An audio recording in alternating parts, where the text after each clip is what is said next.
I'm Joe Catalano with an AM Quincy News update for Thursday, September 25th. The Quincy City Clerk's office is in the process of certifying the signatures of over 7,000 people to determine if a question about the mayoral salary increase will be placed on the November 4th ballot. Quincy Citizens for Fair Raises submitted those signatures Tuesday afternoon at City Hall.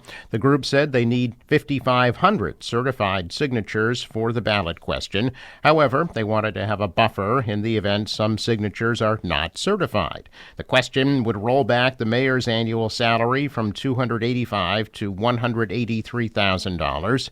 It would also require 2% annual raises for all elected officials and require voters to change that policy. The citizens are also expecting the city to challenge the ballot question in court, saying state law supersedes the city charter. The group is now appealing for help from an attorney to defend their case. Quincy's first Open Heritage Day will be held this Saturday as part of the Quincy 400 celebration. 12 historic sites will be open, offering over 30 historic tours, activities, and programs from 10 a.m. to 4 p.m. The Adams National Historical Park will be offering programs at the Adams Mansion and the Adams Birthplaces. The Adams Crypts at the United First Parish Church will be open. There will be tours of the Hancock Cemetery. The Dorothy Quincy House and Josiah Quincy House will also be open. The Quincy Quarry and Granite Workers Museum will be offering programs, and the USS Salem at the Quincy Shipyard will also be open for tours. There will be no admission charge for any of the programs. You can visit quincy400.com or quincyma.gov for more programs and more information.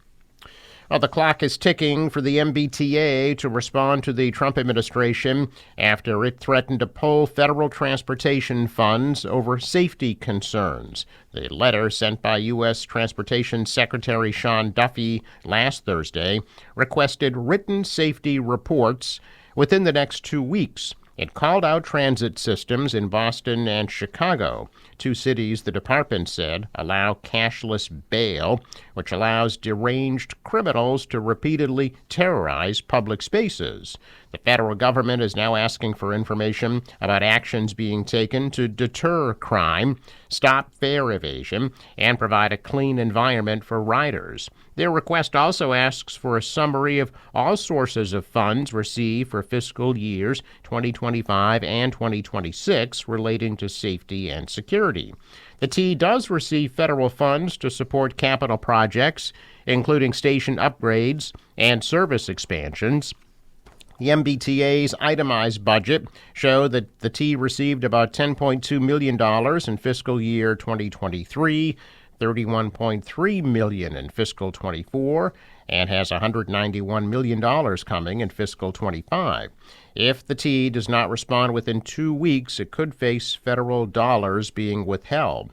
The letter did not cite specific statistics surrounding crime on the T, but it did mention crime concerns at South Station and 2 recent incidents involving passengers allegedly attacked or shoved on MBTA buses.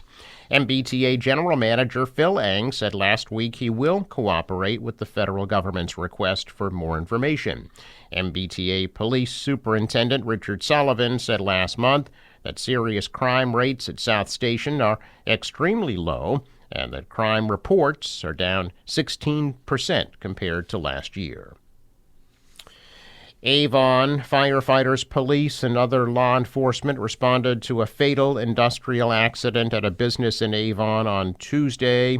The man who suffered fatal injuries in the workplace has now been identified as 28-year-old David Moraes of West Roxbury. The incident occurred at Materia Millwork on Bodwell Street, where Moraes was moving a stack of plywood at the time. Officials said they were called to the business on a report of a man with a head injury Tuesday afternoon. When first responders arrived, they said they found Moraes inside, suffering from fatal injuries. He was pronounced dead at the scene. State police and OSHA are investigating. The campaign that brought Massachusetts a higher minimum wage and an earned sick time law in 2014, a paid family and medical leave law in 2018, 2018. And the new surtax on high-income households in 2022 is hitting the road this week to force a new shift in state spending and tax policies.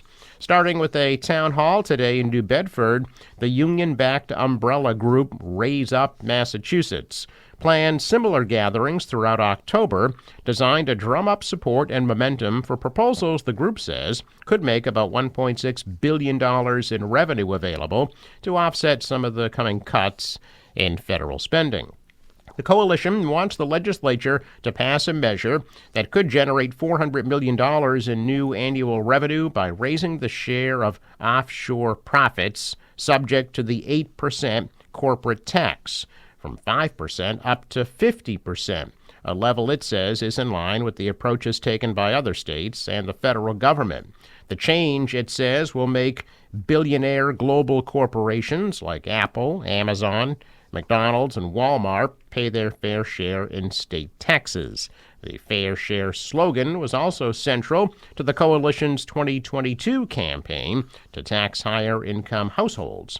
The coalition's second ask, one that could put $1.2 billion in one-time revenue on the table to plug some spending gaps, would cause Beacon Hill to go somewhere it hasn't gone since the administration of Governor Deval Patrick, which pulled $140 million from the state's savings account in fiscal 2015. State government in recent years has amassed more than $8 billion in the rainy day reserve account. Coalition members say it's appropriate to tap 15% of that fund, or about $1.2 billion, in response to federal cuts.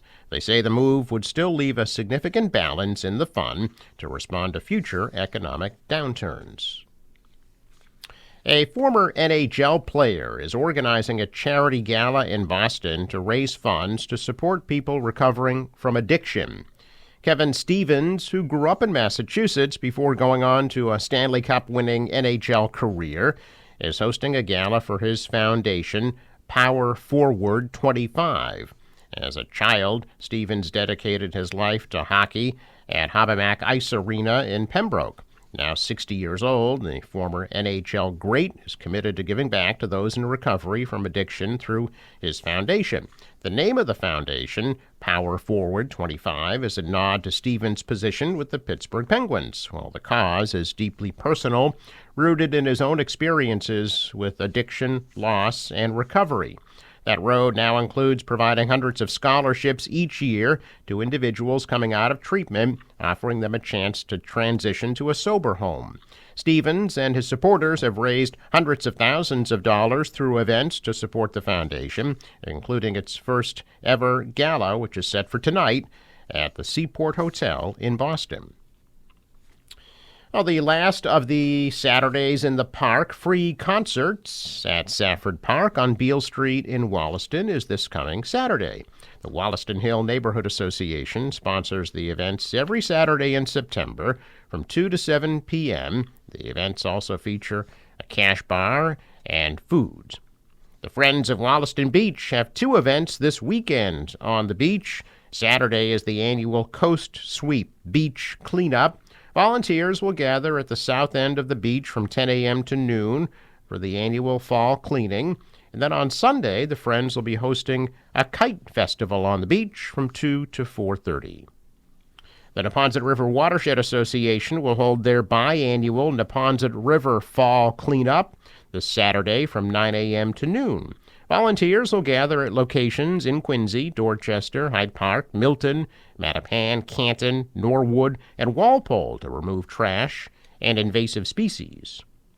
The Norfolk County Sheriff's Office will host their third annual PMC Kids Ride with the Cohasset Police Department on Sunday. The family-friendly community event invites children from 2 to 15 to participate in bike rides at the Deer Hill School and Osgood School in Cohasset from 10 a.m. to 1 p.m. All the funds raised will support the Jimmy Fund for Cancer Research.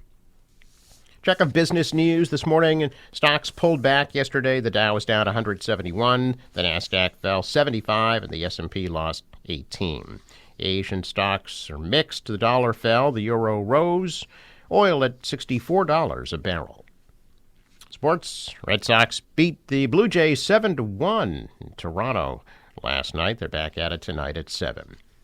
Forecast from the National Weather Service today: rain could be heavy at times at a high of 71. For tonight, showers, a low of 63. Partly cloudy tomorrow, warm, high of 80. Saturday, sun and clouds, high of 77.